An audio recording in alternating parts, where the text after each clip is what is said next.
was reading something and a single word jumped off the page, stopped me completely. The word was tolerate. And in that moment, Spirit dropped in a knowing that I want to share with you today. Because that word, tolerate, sounds almost virtuous, doesn't it? Patient, mature, the mark of someone who has risen above or done their work.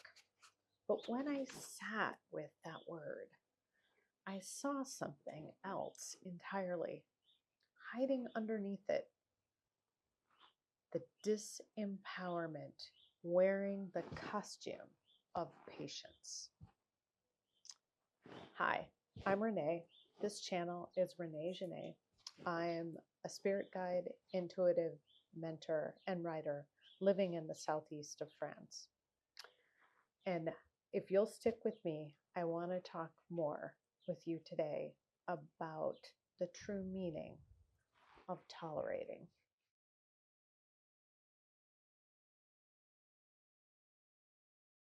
When we say we are tolerating something, particularly the perceptions, projections, or judgments of another person, we are positioning ourselves as the passive recipient of their story. We are saying, this is happening to me, and I'll endure it until it stops. While that sounds noble, but if you look at it, what it actually does is it keeps you in relationship with the very energy you're trying to get away from. That energy of disempowerment. Every moment you are tolerating something, you are still entertaining it. You're still holding it. You're giving it space inside you. Tolerating assumes you have no agency. It assumes that another person's perceptions of you is a weather system. You simply have to wait out. But what if you have agency? What if the shift is not in how long you can endure, but in whether you choose to receive it at all?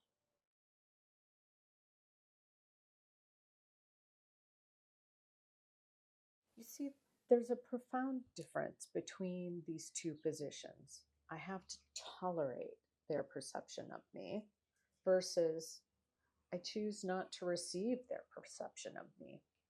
Same situation, same other person, same projection being sent in your direction.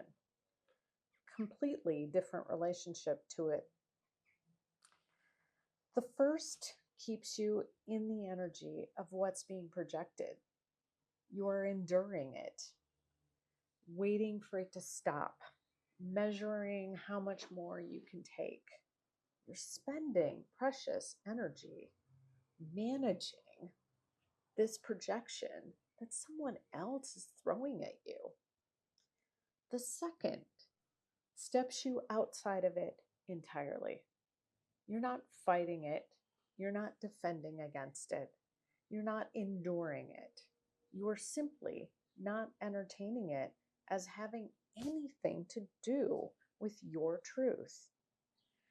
When you truly know who you are, when your sense of self is grounded and sovereign, someone else's projection of you has nowhere to land. It arrives and bounces off because you're not holding space for it. Not inside of you, not anymore. That's not cold. That's not defensive. That's power.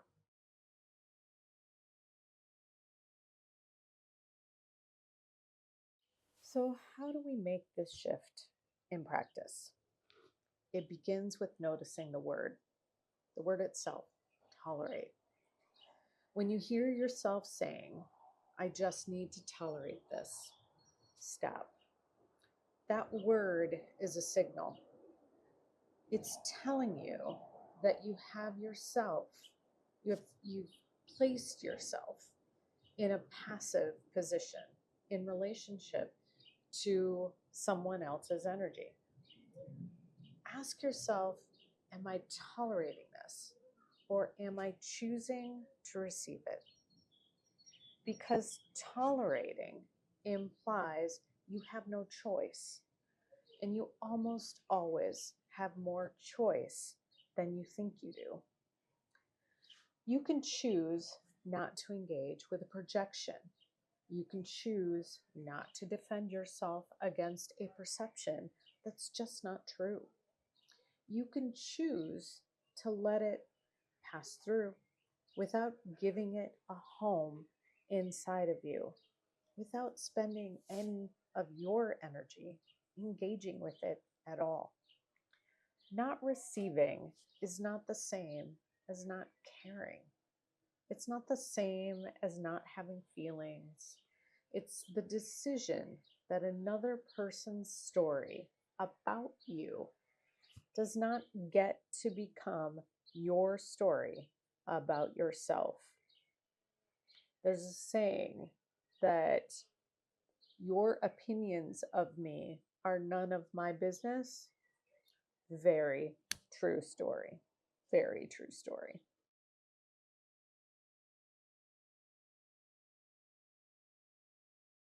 This shift from tolerating to not receiving is powerful on its own, but it also points to something deeper because tolerating is often the entry point into a pattern of relating that keeps us stuck in disempowerment in ways we don't always recognize.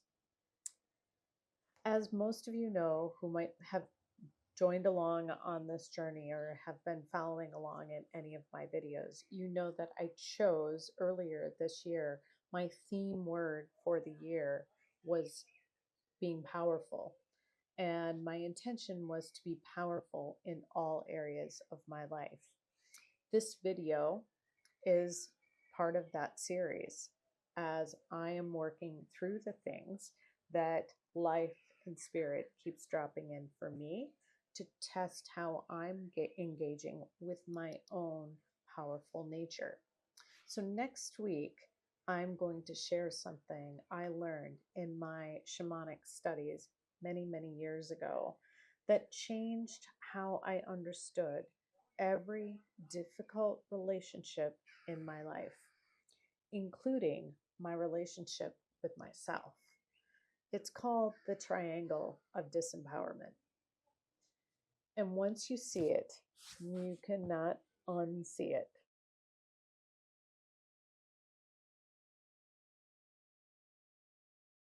Okay, for today, I want to close with a few questions. Where in your life are you currently using the word tolerate? And what does that word reveal about your life when you look at it? About how you're positioning yourself in that situation?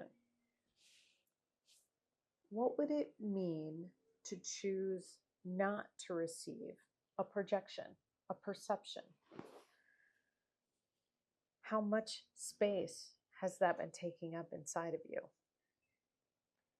What is one relationship in your life where you could practice not receiving rather than tolerating starting today? Okay, I'll leave it there for today. I hope this finds you well, and a bientôt.